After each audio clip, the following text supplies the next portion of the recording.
ప్రభువైన యేసుక్రీస్తు వారి దివ్య నామమునకు స్తుతులు స్తోత్రాలు. మీకు నా హృదయపూర్వకమైన శుభాభివందనములు. పిలువబడిన వారు అనేకులైన, ఏర్పాటు చేయబడిన వారు కొందరే. ఈ దినమున ప్రభు ఏర్పాటులో మనముండుట మనకెంతో గొప్ప ధన్యత. గడచిన శుక్రవారం నుండి ఈ శుక్రవారం వరకు దేవుడు తన దయారెక్కల కింద మనలను, మన కుటుంబాలను కాచి కాపాడి సజీవ లెక్కలో ఉంచి ప్రభు సన్నిధిలో మనలను సాక్షి బిడ్డగా నిలవబెట్టిన ఆ దేవాది దేవుడికే సమస్త మహిమ, ఘనత, ప్రభావములు కలుగును గాక. ఆమేన్. వాక్యంలోనికి వెళ్ళక ముందు ఒక మాటను మనము జ్ఞాపకం చేసుకుందాం.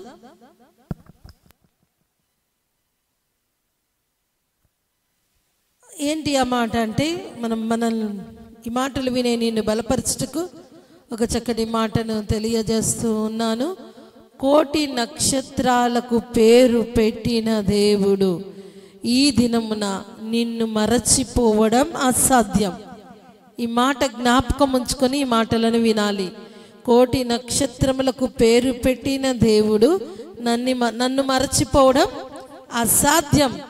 ఎవరైనా నిన్ను మరచిపోవచ్చు, ఎందరైనా నిన్ను విడిచి ఉండొచ్చు, కానీ మరువని విడువని దేవుడు నిన్ను మరచిపోవడం అసాధ్యమని గమనించి, నా దేవుడు నా కొరకు నేను అడుగు వాటికన్నా, ఊహించు వాటికన్నా అత్యధికమైన మేలు పొందుకునే కృపతో నన్ను దీవించగలిగిన దేవుడు నాకున్నాడు అనే ధైర్యముతో ఈ ఉదయకాలమున ఉపవాస ప్రార్థనలో ప్రభు యొక్క మాటల యందు నీవు ధ్యానముంచగలిగినట్లయితే దేవుని వాక్కులు నీ జీవితములో ఫలింపచేసి ఫలభరితమైన జీవితాన్ని నీకు ఇవ్వగలిగిన విజయశీలుడైన దేవుడు ఈ సమయంలో నీతో మాట్లాడే దేవుడు. హల్లెలూయా, స్తోత్రం.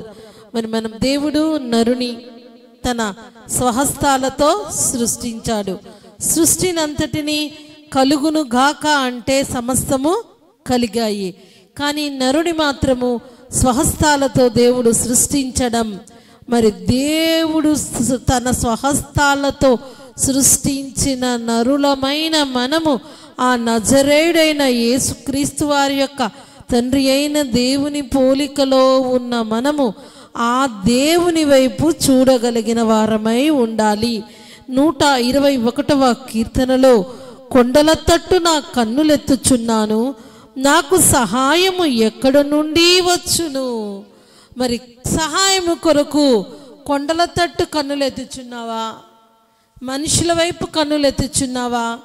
సహాయము కొరకు, వాటి కొరకు, వీటి కొరకు నీకు కావలసిన సహాయము ఏదైనా కావచ్చు. కొండల తట్టు కన్నులెత్తుట వలన ప్రయోజనము లేదు, లోకము తట్టు కన్నులెత్తుట వలన ప్రయోజనము లేదు.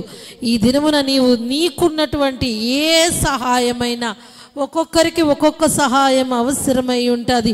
కొంతమందికి ఆరోగ్యం అవసరమై ఉంటుంది, కొంతమందికి రక్షణ అవసరమై ఉంటుంది, కొంతమందికి ఆదరణ అవసరమై ఉంటుంది, కొంతమందికి ఉద్యోగము అవసరమై ఉంటుంది, కొంతమందికి వివాహం అవసరమై ఉంటుంది, కొంతమందికి కావలసిన ధనం అవసరమై ఉంటుంది.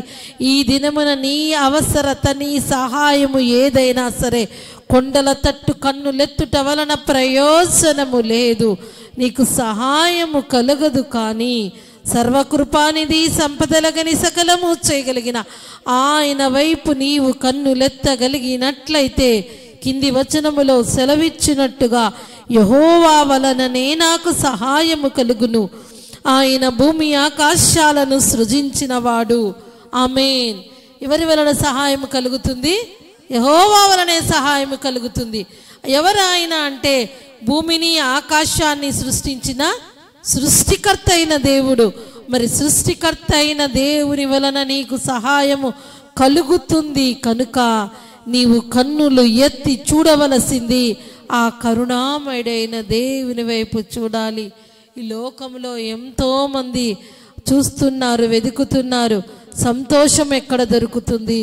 మరి సమాధానం ఎక్కడ దొరుకుతుంది? కావలసిన సహాయము ఎక్కడ దొరుకుతుంది? కావలసిన ఆనందము ఎక్కడ దొరుకుతుంది? నెమ్మది ఎక్కడ దొరుకుతుందని వెతికి వెతికి వెతికి అలసిపోయి ఈ యొక్క ఫిబ్రవరి మాసము ఈ శుక్రవారం దినమున ప్రభు యొక్క సన్నిధానములో ఈ మాటలు వింటున్నావేమో, యెహోవా వలననే సహాయం కలుగుతుంది. అది ఎంతటి సహాయమైనా సరే, ఒకానొక స్థితిలో ఇక ఏ సహాయము నాకు అందదు అనుకునే పరిస్థితుల్లో నీవు ఉన్న ఈ మాటలు వింటున్నా, దేవునికి అసాధ్యమైంది ఏదీ లేదు. ఆయన నన్ను మరచిపోవుట అసాధ్యము. కోటి నక్షత్రముల పేరులను జ్ఞాపకం ఉంచుకొని పేరులు పెట్టిన దేవుడు నన్ను మరచిపోడు. కనుక నాకు కావలసిన సహాయాన్ని అందించగలిగిన దేవుడు, ఆ దేవుని వైపే నేను నా కన్నులెత్తి చూస్తాను అని ఈ దినమున నీవు తీర్మానము చేసుకోగలిగినట్లయితే, భూమి ఆకాశాలను సృజించిన యెహోవా వలన నీకు నాకు సహాయము కలుగుతుంది. మరి చాలా మంది జీవితంలో అయిపోయింది ఇక నా పని అనుకుంటారు. ప్రయత్నించాను, ప్రయాసపడ్డాను, బాధపడ్డాను, అన్నీ చేశాను, కానీ నా పని అయిపోయింది అనుకుంటున్నావా? అయిపోయింది అనుకుని మాటలు వింటున్నావా? మరి అబ్రహాము పని అయిపోయింది అనుకున్నారు, వయసు ఉడికిపోయింది, ఇక అన్నీ మరి దేవుడు వెళ్ళమన్న ప్లేస్కు వెళ్ళాడు, ఆ వెళ్ళమన్న ప్రాంతానికి వెళ్ళాడు, దేవుడు చెప్పినట్టే చేశాడు. కానీ తను ఎంతో దేవుడు ఆశీర్వదించి ఇచ్చిన ఆ ఆస్తిని అనుభవించడానికి ఇక వారసుడు లేడు, అయిపోయింది నా పని అనుకునే సమయంలో అబ్రహాముకు అద్భుత రీతిలో దేవుడు తన కుమారుని అనుగ్రహించి విశ్వాసులకు తండ్రిగా అబ్రహామును ఆశీర్వదించిన దేవుడు ఈ దినమున నీ పని అయిపోయింది అనుకుంటున్న నీ జీవితంలో కార్యము చేయగలిగిన దేవుడు. ఇస్సాకు ఇక అయిపోయింది అనుకున్నాడు, ఇక అక్కడ పడుకోబెట్టేశాడు, ఇక తండ్రి బలి ఇస్తాడు, అయిపోయింది అనుకున్నప్పుడు ఆ ముళ్ళ పొదమాటన పొట్టేలును దాచి ఉంచినట్టుగా ఇక నీకు ఏ సహాయము లేదు, నీ పని అయిపోయింది అనుకున్న సమయంలో నీకు తెలియదు, నీకు కనపడనటువంటి పరిస్థితుల్లో ఆ ముళ్ళ పొదమాటన పొట్టేలును ఉంచి ఇస్సాకుకు బదులుగా పొట్టేలును బలి ఇవ్వటానికి ముందుగానే సమకూర్చిన సమాధాన అధిపతి అయిన దేవుడు నీకు కావలసిన సహాయాన్ని నీ కొరకు ఏర్పరచి ఉంచాడు అని నీవు గ్రహించాలి. అయిపోయింది అనుకోకూడదు. అలాగే యోసేపు తన పని అయిపోయింది, గుంటలో అన్నలు పడవేశారు, బానిసగా అమ్మివేశారు, ఇక నా పని అయిపోయింది అనుకున్న సమయంలో అందరూ అయిపోయింది అనుకున్నారు, కానీ యోసేపు కానీ అయిపోయింది అనుకున్నాడు. కానీ దేవుడు అక్కడ ఆరంభించాడు. పరాయి దేశములో బానిసగా అమ్మివేసిన యోసేపు దేవుని వలన సహాయము పొందుకొని ఎక్కడ బానిసగా గుంటలో పడి ఉన్నాడో అదే ప్రాంతంలో అదే దేశానికి బానిసను భవంతి మీద కూర్చొనబెట్టిన బలవంతుడైన దేవుని సహాయము వలన బానిస ఒక భవంతి మీద కూర్చొనగలిగిన పరిస్థితి ఏర్పడింది. ఈ దినమున నీ పరిస్థితి ఎలాగున్నా, నీ స్థితి ఎలాగున్నా, నా పని అయిపోయింది అని నీవు అనుకోక పనిని ఆరంభించడానికి దేవుడు ఈ దినమున నీతో మాట్లాడుతున్నాడు. అయితే నీకు దేవుని వలన సహాయము కలగాలి అంటే నీవు ఏమి చేయాలి అన్నది చదువుదాం. 125వ కీర్తన మొదటి వచనం, మొదటి చరణం చదువుదాం.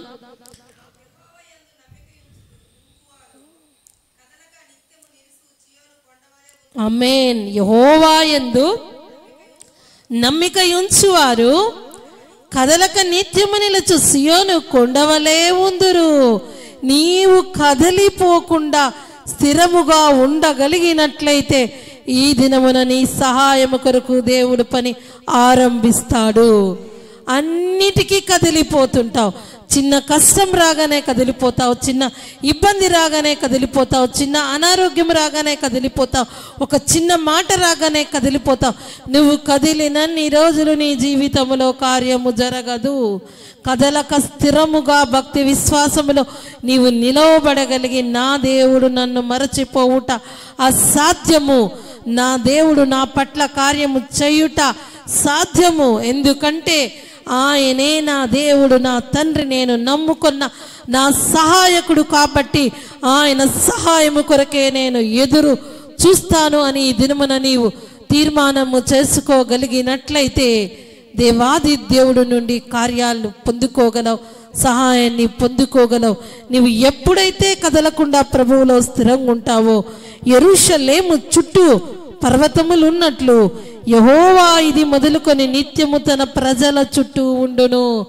ఆమేన్. ఈ దినము వరకు నీ చుట్టూ సమస్యల, నీ చుట్టూ నిందల, నీ చుట్టూ అప్పుల, నీ చుట్టూ ఒంటరితనమా, నీ చుట్టూ కన్నీరా, నీ చుట్టూ ఆపదల, నీ చుట్టూ అనారోగ్యాల, నీ చుట్టూ నిరాశ నిస్పృహన, ఈ దినమున భక్తి విశ్వాసములో కదలకుండా స్థిరముగా నేను ఉంటాను ప్రభా అని నీవు తీర్మానము చేసుకోగలిగినట్లయితే ఇది మొదలుకొని నిత్యము తన ప్రజల చుట్టూ, యెరూషలేము చుట్టూ పర్వతములు ఉన్నట్లు యెహోవా ఇది మొదలుకొని నిత్యము తన ప్రజల చుట్టూ ఉండును. ఆమేన్.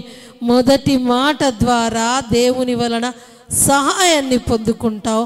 సహాయం పొందుకున్న నీవు ఆ సహాయాన్ని అనుభవించాలి అంటే స్థిరమైన భక్తి విశ్వాసములో ఉంటే నీ చుట్టూ దేవుడు తన సన్నిధిని ఉంచి ఇది మొదలుకొని యెహోవా నీ చుట్టూ, నీ కుటుంబము చుట్టూ ఉండాలి అనే ఈ దినమున దేవుడు తన వాక్కు ద్వారా మాట్లాడుతున్నాడు.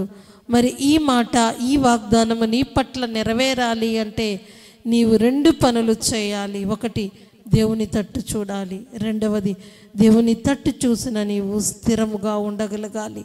చాలామంది స్థిరముగా ఉండకపోవడానికి కారణం వారిలో ఉన్నటువంటి అపనమ్మకమే అండి. వారిలో ఉన్నటువంటి చంచలమైన మనసు, వారిలో ఉన్నటువంటి దేవుని మీద ఉన్నటువంటి ఆయన శక్తిని అనుమానించే అపోహలో బ్రతుకుతున్న కారణాన్ని బట్టే కదిలిపోతున్నారు. ఒక రోజున్న భక్తి ఇంకొక రోజు ఉండదు, ఒక రోజున్న విశ్వాసం ఇంకొక రోజు ఉండదు, ఒక రోజున్న నిరీక్షణ ఇంకొక రోజు ఉండదు, ఒక రోజు ఉన్నటువంటి ఆశ ఇంకొక రోజు ఉండదు.